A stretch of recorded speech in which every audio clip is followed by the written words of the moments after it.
Amen and Amen. Makakarinig po tayo ng isang awitin mula sa mga kapatiran po sa CBC Lakeview.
Salamat mga kapatiran. Very special po ang ating episode for tonight. Kasama po natin ang mga kapatid na kasama po natin sa taon na ito sa atin pong online preaching. At tayo po ay mag-aaral na po ng salita po ng Diyos.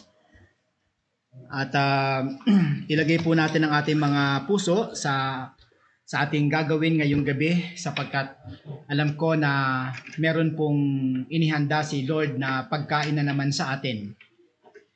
Ang ibabahagi ko po sa inyo ngayong gabi ay the same passage, ang Acts chapter 19 verses 13 to 20 na akin pong tinalakay kagabi. Again, ako po ay hindi pa rin maka-move on dito sa chapter 19 verses 13 to 20 at talaga pong nais ko pa rin i-emphasize itong passage na ito sapagkat kumbaga sa pagkain ay hindi pa ho natin na maximize itong chapter na ito. May isang bahagi po dito na nais kong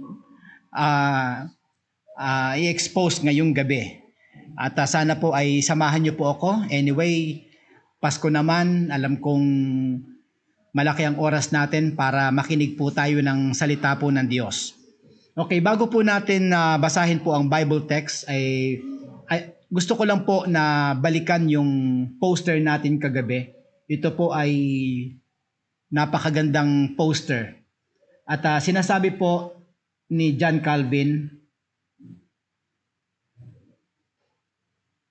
that without the Word, there is nothing left for us but darkness. Napakaganda po nito. Kung wala daw po ang salita po ng Diyos sa buhay natin, ang natitira na lang po sa atin ay puro kadiliman. Kaya po tayo po ay talagang totally convinced sa ginagawa po natin na ang Biblia ay ipapangaral natin gabi-gabi dahil sa katotohanan ito. At nakita po natin sa loob ng more than 9 months ang mga living testimonies ng mga taong nagkaroon ng enlightenment, na nagkaroon sila ng liwanag, ang buhay, ang pamilya. Talaga pong iba ang mga tao na napapalapit sa salita po ng Diyos. Alam niyo po, ang Diyos at ang Biblia, isa lang po yan. Kaya huwag niyong sabihin mahal niyo ang Diyos, ayaw niyo ng Bible. Hindi rin pwedeng sabihin natin mahal natin ang Bible, ayaw natin ng Diyos. Sila po ay inseparable. Kaya po napakahalaga po nito. Ito po'y ine-expound natin dahil alam kong maraming mali ang concept pagdating sa area na ito. So samahan niyo po ako mga kapatiran sa atin pong tatalakayin. Babasahin ko po yung verse 13 hanggang verse 20 ng chapter 19 ng Book of Acts. Ganito po ang nakasulat mga kapatid. At habang pinapakinggan po natin, sana po ay parang kumbaga sa pagkain, i-chew natin para magkaroon po tayo ng kalakasan o ma-enlighten po tayo. Importante po ang cooperation. Importante po ang pagbibigay po ng focus sa learning. Hindi po pwedeng passionate ang preacher at ang tagapakinig hindi naman passionate. It takes two to tango, ika nga. So mga kapatid, basahin ko po ito. Kasama po natin si Holy Spirit na magbibigay sa atin ng enlightenment. Pakinggan niyo po. Some Jews who went around driving out evil spirits tried to invoke the name of the Lord Jesus over those who were demon-possessed. So may mga ilang Hudyo na nagpapalayas ng demonyo, ginagamit ang pangalan ni Jesus Christ sa mga tao na possessed ng demonyo. And they would say, in the name of Jesus, whom Paul preaches, I command you to come out. So pinapalayas nila ang mga evil spirit sa pangalan ni Jesus Christ na ipinapangaral ni Pablo. At ang sabi dito sa 14, 7 sons of Sceva, a Jewish chief priest, were doing this. Ginagawa na po nila. Verse 15, one day, the evil spirit answered them, Jesus I know, and Paul I know about, but who are you? Sa verse 15 makikita natin ay meron ditong isang demonyo na very cool. Okay? Na nakipag-usap sa kanila at nagsabi, kilala namin si Jesus, kilala namin si Paul, pero sino kayo? Then the man who had the evil spirit jumped on them and overpowered them all. And he gave them such a beating that they ran out of the house naked and bleeding. Mga kapatiran, itong verse 13 to 15, ito po mga kapatid ay ito yung sitwasyon. Okay? At yung 17 hanggang 20 ay ito po naman yung naging result nung sitwasyon. Ito po yung one event na bibigyan ko ng pansin ngayong gabi. Dahil ang aking pong tatalakayin ay pinamagatan ko po na one event yet affecting everyone's attention. When God works, it works. Ituloy po natin ang verse 17. And when this became known to the Jews and Greeks living in Ephesus, ibig sabihin naging viral ang verse 13 hanggang 16. Nabunyag, naging laganap. Maraming nakarinig nung pangyayaring yon. At ang sabi ng 17, when this became known to the Jews and Greeks living in Ephesus. Alam ko marami sa atin ang may idea tungkol dito sa Ephesus na ito. Ito ay lugar na maraming mga gods, mga Greek gods, yan ang belief nila dyan. At ang sabi nito, they were all seized with fear, and the name of the Lord Jesus was held in high honor. And many of those who believed now came and openly confessed that what they had done. A number of who had practiced sorcery brought their scrolls together and burned them publicly. And when they calculated the value of the scrolls, and the total came to 50,000 drachmas. In this way, the word of the Lord spread widely and grew in power. Tatandaan niyo po yung verse 17, ito po yung massive na result ng pangyayari sa verse 13 to 16. Inuulit ko yan na parang katikisem. Yan po ang sekreto ng katikisem, repetition. Kaya makikita niyo po yung catechism sa Catholic, paulit-ulit lang yan para mag-impregnate ang salita dun sa isip ng parishioners. At ginuulit ko po yan, inire-repeat yan, purposive po ako dyan para ma-inculcate ang salita po ng Diyos. Kaya makikita nyo ang Joshua 1 verse 8, kinakailangan ng meditation day and night, repetition day and night, so that you may be able to do yung sinasabi ng Bible. Pag yan po ay floating lang, lutang lang tayo, narinig na wala, tapos hindi emphatic, hindi po tatalab, hindi po magiging mainam ang transmission. Kaya salamat kay Jesus Christ na tayo po ay in-appoint para i-preach ang sa kanyang salita gabi-gabi. For the purpose of talagang inculcation ng salita sa puso ng mga tao. Kahit nga sa Book of Acts chapter 2 and chapter 4, ang preaching of the word ay daily. Daily po. Unlike sa mga previous years, sa ating church, once a week lang. Tapos late pa ang tao. Tapos nagpe-Facebook pa ang tao. Anong klaseng learning? Kaya nga salamat sa pandemic. Dahil sa pandemic na to, nakita natin ito. Ito pala ang biblical. At ito ang constant na nag-motivate sa atin para gawin ang gawain na ito. Ang tema ko ngayong gabi, pinamagatan ko po na one event, yet affecting everyone's attention. Ulitin ko po, one event. Yung pong one event na yun, yung verse 13 to 16, yun yung one event na tinutukoy ko. Pero mga kapatid, yet affecting everyone's attention dun sa Ephesus. When God works, it works. Ngayong gabi mga kapatid ay isang bahagi na naman ng chapter 19 na ito ang nais kong buksan. Napakayaman po ng scripture. Alam niyo po may mga experiences po ako na isang chapter 1, isang chapter lang, I can preach for 3 months. Dahil talagang napakalalim po ang salita po ng Diyos ay napakadaming anggulo na dapat nating makita. Ang katanungan ko ngayong gabi ay ito po, what was the powerful event in this passage that captured everyone's attention? Ano ba yung event na yon na humuli sa atensyon ng mga tao sa Ephesus? Roman numeral 1, ang aking sagot, a group of Jews who drove out demons in the name of Jesus Christ, whom Paul preached, verse 13 to 14. May grupo ng mga Hudyo. Hudyo talaga ha?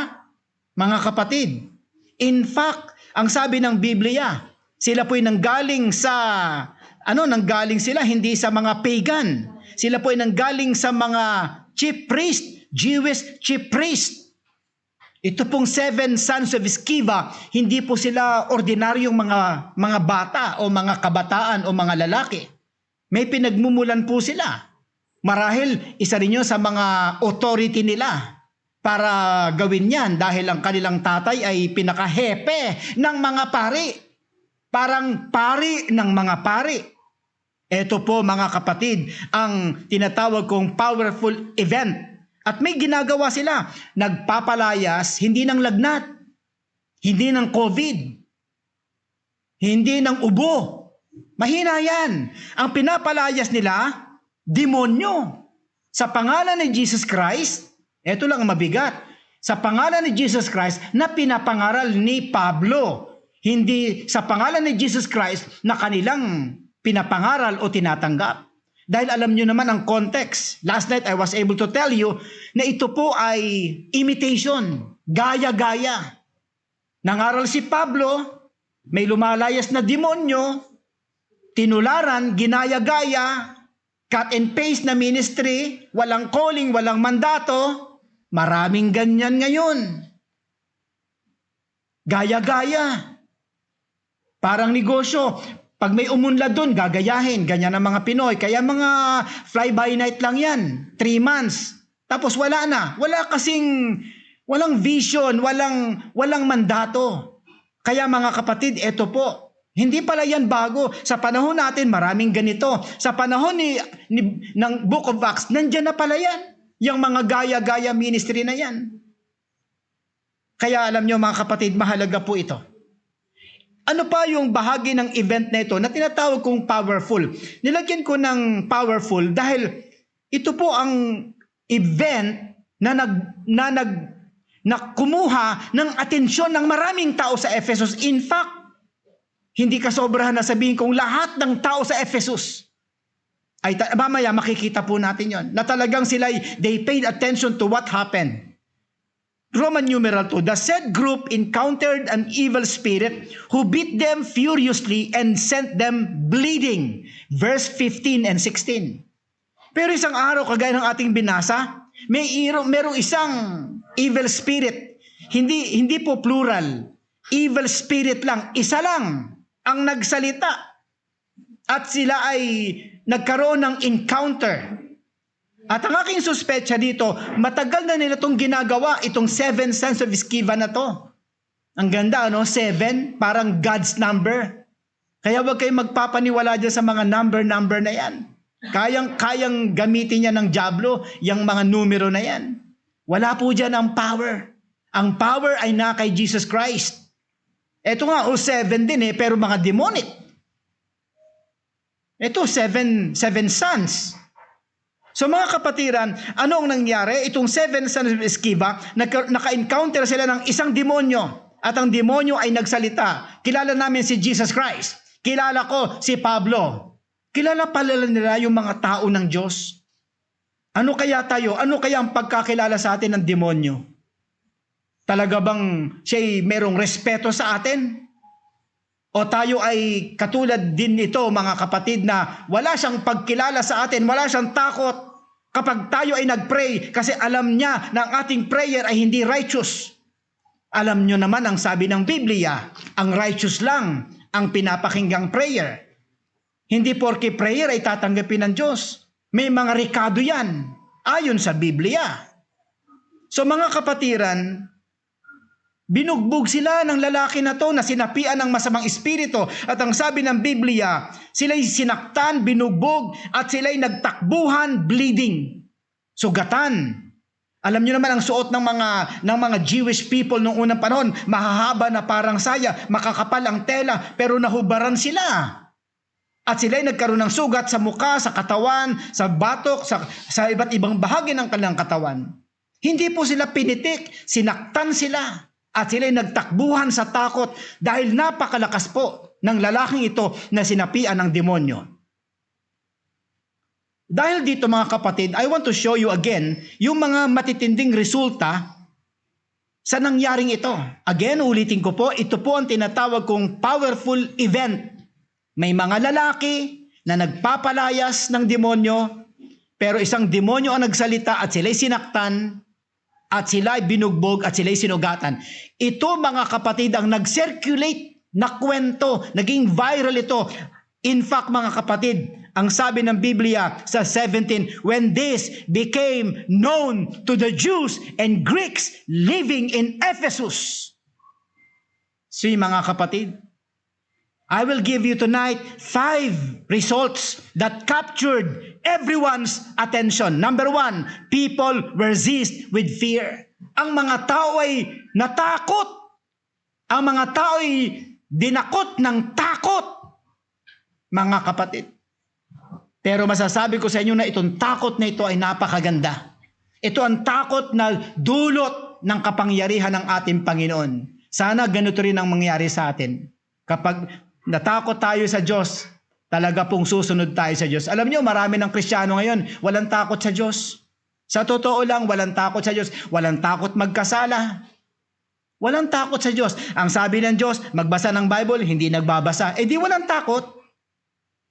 Ang sabi ng Diyos, magsimba, ayaw magsimba. Eh di walang takot. Isang taon na hindi nagsisimba. May takot ba yan? Honestly, ask yourself, meron pa ba akong natitirang takot sa Diyos? Maniwala po kayo mga kapatid. Pag wala ang takot sa atin, aba, mahirap po yan.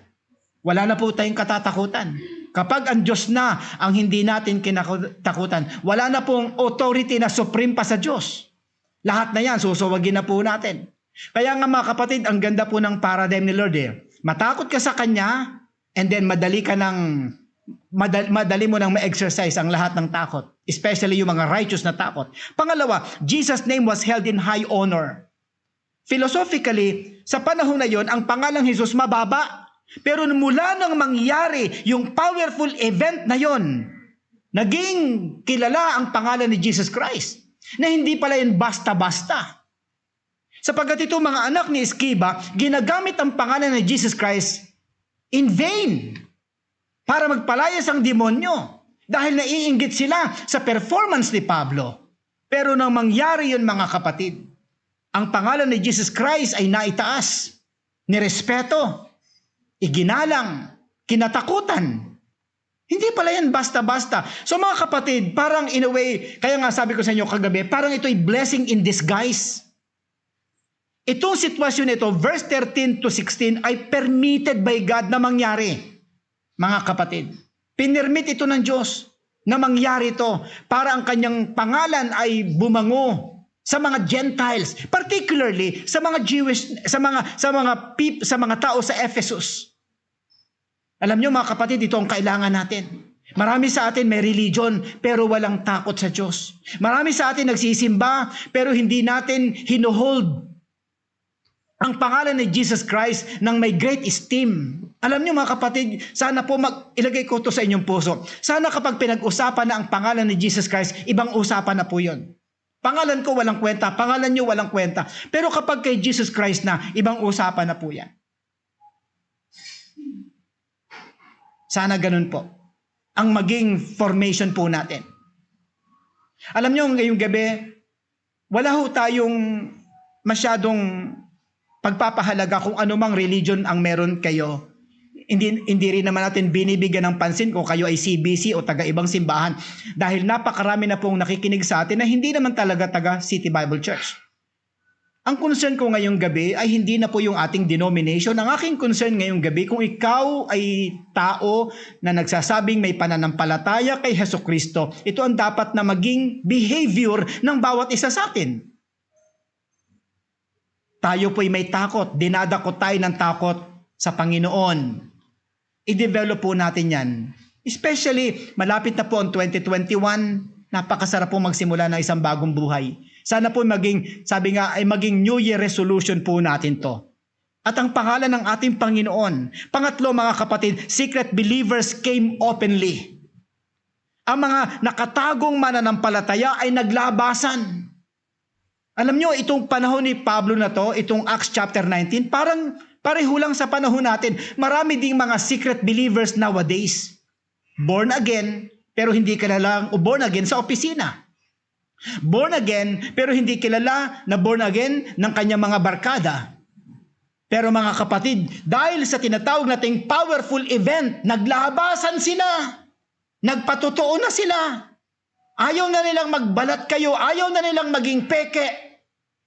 Sila po ay nagkaroon na ng confidence na talagang totoo pala ang kanilang pinaniniwalaang Panginoong Hesus. Kamusta ang ating buhay? Kayo ba ay isang secret believers? Isang secret believer ba kayo? Kayo ba ay parang James Bond? Kailangan nyo nang lumitaw dahil ang ating pinananampalatayanan ngayon ay hindi isang fake na Diyos. Siya'y totoong totoo at siya may kontrol ng lahat ng bagay at hindi natin siya dapat ikakahiya. In fact, mga kapatid, dapat natin siyang ipagmalaki sa ating buhay. Ano sabi ng Biblia? Ang nagkakahiya sa akin dito sa lupa, ikakahiya ko sa langit. Nakakatakot po yan. Ang Diyos po ay hindi nagbibiro. Kung ikaw ay mananampalataya, take a stand. Number 4, sorcerers burned their expensive scrolls publicly. Verse 19. Hindi lamang ang mga secret believers ang naglabasan, pati ang mga sorcerers. Alam niyo naman kung gaano kalapit ang Ephesus sa Europe. Na yan pong Europe na yan ay talagang tirahan ng mga witchcraft, mga sorcerer, mga black magic. Andyan po yan. Maging ang Ephesus. Grabe po yan. Yan po, kumbaga sa Pilipinas, mga kapatid, kung tayo po ay talagang, ang ating bansa ay parang pugad ng Catholicism, ang Ephesus po naman ay pugad po ng Greek mythology, ng mga pagans practices. Ang dami pong sorcery and witchcraft, mga black magic na pinaniniwalaan sila. May mga libreta po sila. May mga Latin, may mga orasyon. Mga salitang foreign sa Biblia. Mga salita at paniniwala na foreign kay Jesus Christ. Pero doon nakita natin who is who. Sino ang most powerful God?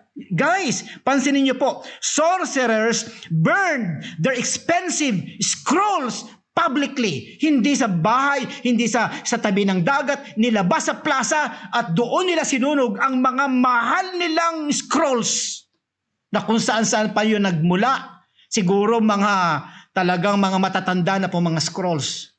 But look at that, mga kapatid. Kaya nga, gets ko po tayong lahat, magigets po natin yung message, yung tema na pinamagatan po nating one event, yet affecting everyone's attention. Isang event lang yan. Si Lord hindi pa dumadalawa, hindi pa siya tumatatlo, pero mga kapatid, halos na evangelize na ang buong Ephesus. Ganon ang ating Panginoon. Napakagaling ng Lord.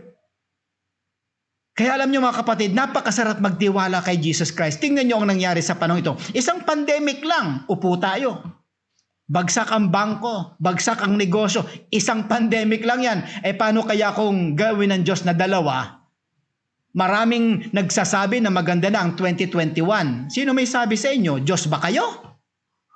Tanong ko sa inyo, Diyos ka ba? Na nagsasabing sa 2021 ay magiging maayos na tayo? Bakit? Itong 2020, maraming nagsasabi na yung 2020 na ay vision, yung 2020 na vision, maganda ang mangyayari. Well, guys, we are in error. God sent His pandemic, His servant. Kaya alam nyo mga kapatid, huwag tayong maging presumptuous. Kailangan tayong kay Lord, magsiksik tayo kay Lord. Dahil hindi po natin talaga alam ang araw ng bukas. Because our future, even our tomorrow, belongs to God. Yan po ang katotohanan. Yan po ang katotohanan. Ako po'y naririto at ako po'y nasa harap ng banal na kasulatan at hindi ako pwedeng magsinungaling. Baka ako'y tamaan ng kidlat dito, mga kapatid.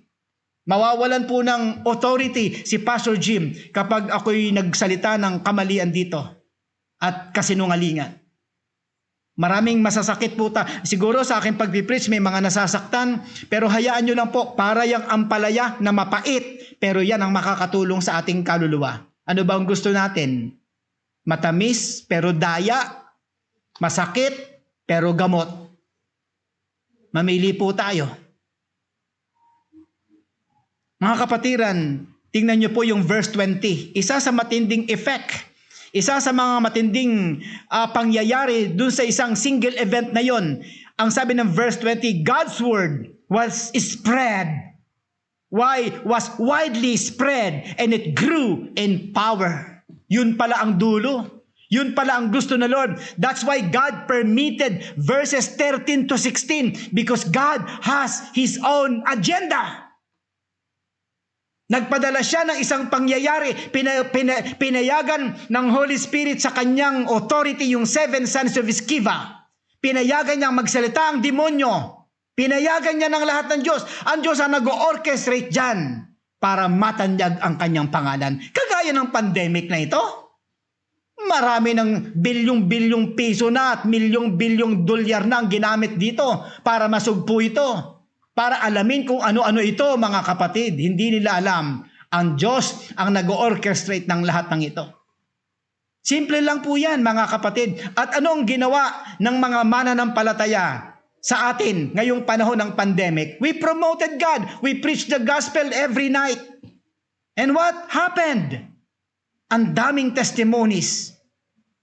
So mga kapatiran, ito po yung 5 resulta ng single event sa verses 13 to 16. Ano ang aking summary? Truly this one powerful event captured everyone's attention and awareness. Nagkaroon sila ng awareness at yung attention po nila ay napunta na sa ating Panginoon. Truly when God works, it works. Kapag ang Diyos ang gumalaw, magaganap. Kaya alam nyo mga kapatid, sa totoo lang, napakasarap magtiwala kay Lord. Prayer lang tayo, sumandal tayo kay Lord because when God works, it works. Yun po ang bantayan po natin. Ako po'y naniniwala and I trust that this scenario was permitted by God for a purpose. What are my recommendations tonight? Nais kong i-recommend mga kapatid ang 3 prayers. Maya-maya po ay magnonoche buena na po tayo. Okay po, so sa mga kapatiran, mga nakikinig sa atin ngayong gabi, I want to propose 3 kinds of prayers. Number 1, ang unang prayer ko po, may you accept wholeheartedly the very person of Christmas. Yan ang una kong prayer. Sana ngayong gabi ay tanggapin mo na talaga yung person ng Pasko. Walang iba kundi si Jesus Christ. Hindi sa bibig, kundi sa puso, sa buhay, sa kaluluwa natin. Isuot natin siya. Tayo ay mag-cleave sa Kanya. Kasi mga kapatid, siya talaga yung sentro ng Pasko. Siya yung sentro ng sitwasyong binasa po natin. Imagine, nagpahintulot lang si Lord ng isang event. Pero affected na ang bawat isa. Kaya alam nyo mga kapatid, kung may mga trials kayo, may sakit kayo, don't worry a lot. Dahil mga kapatid, kapag ang kamay na ng Diyos ang kumilos, nako, that's beyond measure. Wag lang tayong maging patient lang tayo sa prayer. Kami po ay buhay na patotoo. Sa loob ng 3 dekada mahigit, naranasan po namin ang katapatan ng Panginoon. Natuto na po kaming sumandal na talagang ang Diyos ay Diyos. Ang sabi ko dito, may you accept wholeheartedly the very person of Christmas. His birth was one event in history that captured everyone's attention. Ganda po nun. Kanina yung one event, yung 7 sons of Sceva. Ngayon, nire-relate ko yan sa one event na nangyari nung unang Pasko sa kasaysayan na nag-capture ng atensyon, hindi lang ng ilang bansa, kundi buong sanglibutan. In fact, yung pagsilang ni Jesus Christ, naging ano na yun zero reference. Kaya nga may AZ, may BC, may AD.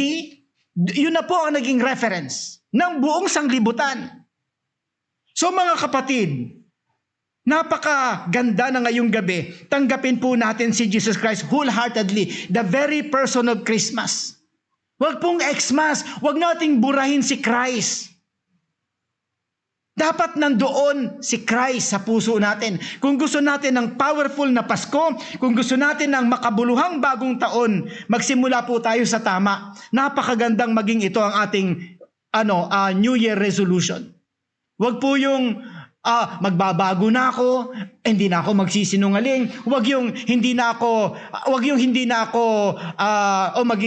magiging tamad. You cannot make it. That's not the way it is, mga kapatid. That's not the way we make it. You cannot change your life. Kinakailangan mo pumunta muna kay Jesus Christ na ating Panginoon at siya ang mag-aayos ng buhay mo. You cannot make it. You cannot make it. So mga kapatid, Matthew 1:21, ang sabi ng Matthew 1:21, she will give birth to a son. Ito po yung prophecy. Ito po yung prophecy sa Isaiah. Nagkaroon ng katuparan sa New Testament. At ang sabi po ron, she will give birth to a son and you are to give him the name Jesus because he will save his people from their sins. Mga kapatid, ito po yung single event na nagbago ng maraming buhay. Kung yung single event na pinipreach ko kanina ay nagbago ng maraming tao sa Ephesus, wala pa po yan. Mas matindi po yung single event na ipinanganak si Jesus Christ that transformed many people in the whole world. Alam nyo mga kapatid, do not lose this great chance of yours, mga kapatid. Huwag na po kayo magsugal. Pumunta na kayo sa tiyakan. Ito si Jesus Christ, sa pool natin ito. Talagang walang pagkukulang, walang pagkakamali, hindi ka sasablay dito. Kapag kay Kristo ka nagsimula. Kung magbabago ka ngayong bagong taon, on your own, I tell you, you cannot make it. You cannot make it. Kung makakaya mo man yan, superficial. Hindi ka magsisigarilyo. Pero yung puso mo, bulok pa rin. Anak ka pa rin ng dyablo. Dahil maraming hindi nagyoyosi, anak ng dyablo. Hindi ganon ang usapan, mga kapatid. Ang sinasabi natin ay total transformation inside and outside, particularly spiritual transformation. And no one can do that but the Lord Jesus Christ. The Bible said, if anyone is in Christ, he is a new creation. The old has gone and the new has come. Internal po yun. Spiritual, ano po yun? Transformation. Hindi po yun parang patsi-patsi na binago mo yung ugali mo, panlabas, binago mo yung buhok mo, binago mo yung bisyo mo. No, si Jesus Christ, iba po. Nagsisimula po siya sa loob, dun po sa iyong espiritu. So mga kapatid, napakahalaga po nitong one event na to. Kaya nga meron tayong Pasko. Alam niyo mga kapatid, mali po yung salitang Christmas is coming. Dumating na po yan noon-noon pa. Mali yung Christmas is coming. Dahil si Kristo ay hindi ipinapanganak taon-taon. Ipinanganak siya once and for all. Mga kapatid, tonight, bigyan mo ng halaga ang iyong buhay. Bigyan mo ng relevance. Bigyan mo ng tamang transformation. Lumapit ka kay Lord. Anong sabi ng Biblia? The virgin will conceive and give birth to a son and they will call him Emmanuel. Ang ibig sabihin ay kasama natin ng Diyos. So mga kapatid, ito yung tama. Alam niyo mga kapatid, kapag ang cellphone natin ay may sira, hindi po natin dinadala sa barbero. Dinadala natin yan sa technician ng cellphone. Kung may problema yung buhay mo, pumunta ka sa technician ng ating buhay, walang iba kundi si Jesus Christ. Magagamot ba yung cellphone mo ng barbero? Magagamot ba yung buhay mo ng tao? Magandang kaisipan yon. Pangalawang prayer ko po. May God create another scenario in our time, in our context, and in our church that will call everyone's attention. Kagaya ng nangyari dito sa Acts chapter 19, nagkaroon ng senaryo. Ang prayer ko'y ganun din. Sana'y magkaroon ng isang sitwasyon sa buhay mo, kahit na sabihin ko magkasakit ka nawa, para lang mabasag ka.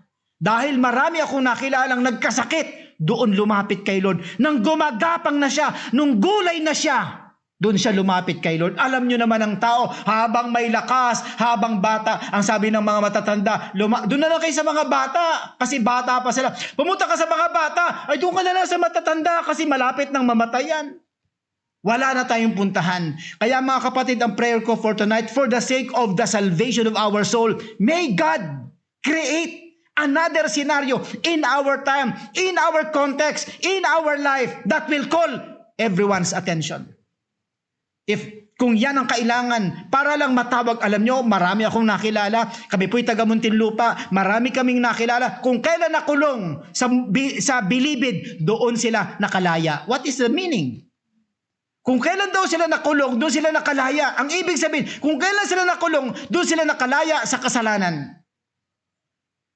Salamat sa bilangguan. Parang ganun. Kaya nga ang aking prayer, may God create another scenario in our time. Kung kinakailangan magkasakit o maaksidente, kung kinakailangan makulong, alang-alang sa ating kaligtasan. Because mas mahalaga ang kaligtasan kaysa sa ating comfortable na buhay. Alam niyo mga kapatid, God is good. Talagang kayang-kaya niyang gumawa. Remember mga kapatid, yung speaking in tongues, it calls everyone's attention.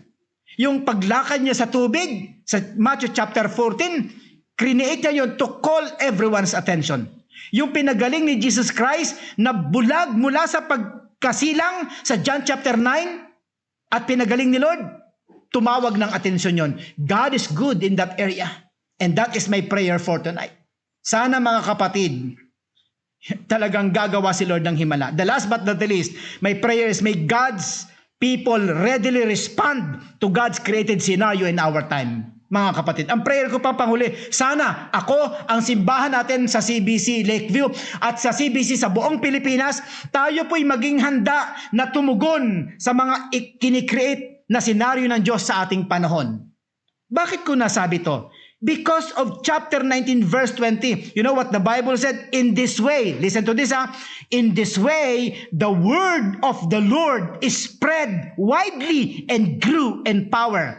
Ang sabi ng Biblia, dahil dun sa one event na yon, yung single event na yon, that affected everyone's attention, mga kapatid. Sabi ng 20, bilang pinaka-conclusion, in this way, the word of the Lord is spread widely. Question, bakit nag-spread ang word of God widely? Because somebody preached the word. Ang punto ko, mga kapatid, yung pag-spread ng word of God, hindi yun nangyari magically. Hindi po yun angels ang gumawa. Ang gumawa po ng pag-spread ng gospel ay mga mananampalataya rin doon, yung mga nakakilala doon, yung mga born again na naglabasan, yung mga sorcerers na nakakilala kay Lord, yung mga taong dakot-dakot ng takot, silang lahat ang nangaral. At ang sabi ng Biblia, lahat ng tao sa probinsya ng Asya ay nakarinig ng salita ng ating Panginoon. That was a great revival. Single event lang yan. Kaya alam niyo mga kapatid, napakatindi po. Ang prayer ko tonight, may God's people readily respond to God's created scenario in our time. Kapatid, naniniwala ka ba na God created ang pandemic? Yes, God created yan. Ano naman ang respond natin? Ano ang response ni Pastor Jim? Ano ang response mo? Matatakot ka na lang ba habang buhay? No. We have to preach the gospel. We have to share the gospel. Ito ang ating positive response for tonight. Magandang gabi po sa ating lahat. Salamat po sa isang masayang Pasko. Sa 24 ng December, napakasaya, napakasarap. Puno-puno ho ako ng fulfillment sa gabing ito. Kahit hindi na po ako mag-Noche Buena ngayong gabi. Dahil na-preach ko po ang tunay na pagkain ng salita ng Diyos. Mamayang gabi, kape lang, okay na po si Pastor Jim. Salamat kay Lord. Mga kapatid, buksan niyo po ang inyong puso. Gawin niyong masaya ang inyong Pasko tonight. Papasukin niyo po si Kristo sa inyong puso. Kung si Kristo ay ipinanganak sa pasabsaban, dahil walang tumanggap sa Kanya doon sa kanino mang bahay, kaya ayon sa pasabsaban na lang po siya ipinanganak. Mga kapatid, sana si Jesus Christ ipanganak din, hindi na sa pasabsaban, kundi sa ating mga puso. Mga kapatiran, hindi ka magsisisi. Katulad namin, wala kaming kasisi-sisi nang tinanggap namin si Jesus Christ. Lumapit lang po tayo sa Kanya. Sino ka man, makasalanan ka man, pare-pareho po tayo. Alam niyo ang kailangan ng Diyos, mga kapatid, pagpapakumbaba, pagsisisi, pagbabalik loob sa Diyos. Maging totoo ka lang, mas totoo si Lord ngayong gabi. Mga kapatid, manalangin po tayo. Heavenly Father, thank you for tonight's opportunity. Thank you, Lord, for this wonderful moment that we have you, that we were able to listen to your precious words, Panginoon. Salamat, Lord. Patawarin mo kami sa mga pagkukulang namin, sa aming mga paglayo sa inyo. Patawarin mo kami na wala kaming takot. Panginoon, patawarin niyo kami na napakaliit ng tingin namin sa pangalan ni Jesus Christ. Patawarin mo kami. Salamat po, Panginoon, sa reforma na ginawa niyo sa amin tonight. Salamat po sa mga sensible explanation mula sa Bible. Salamat po, Lord God. Salamat po sa Paskong ito. Nakilala namin ang tunay na Panginoong Hesus. Mga kapatiran, sumati ng Ama, ang Anak, at ang Banal na Espiritu, ngayon, bukas at magpakilanman. In Jesus' name we pray. Amen and amen.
Salamat sa inyong lahat, mga kapatid. Salamat sapagkat tayo po ay nakasama natin ang mga kapatid na ito sa preaching na ito. At sana po ay patuloy niyo pong ipag-pray ang ating pong online preaching ministry. At salamat po sa mga nag-antabay kahit nag-adjust po tayo ng konti, nandyan pa rin po kayo para makinig ng mga salita po ng Diyos. So bukas pong muli ng gabi, mga kapatid, ay by God's grace, siyempre kung buhay ka pa at saka buhay pa rin ako, hindi po ba? So mga kapatid, salamat po, salamat sa inyong lahat. At tayo po ay patuloy na magpasalamat sa ating Panginoon. Salamat po kay Elder Lyndon at kay Sister Lisa. At salamat po sa instant choir. Okay, tuloy na tuloy. Kantahin daw po natin yung tuloy na tuloy.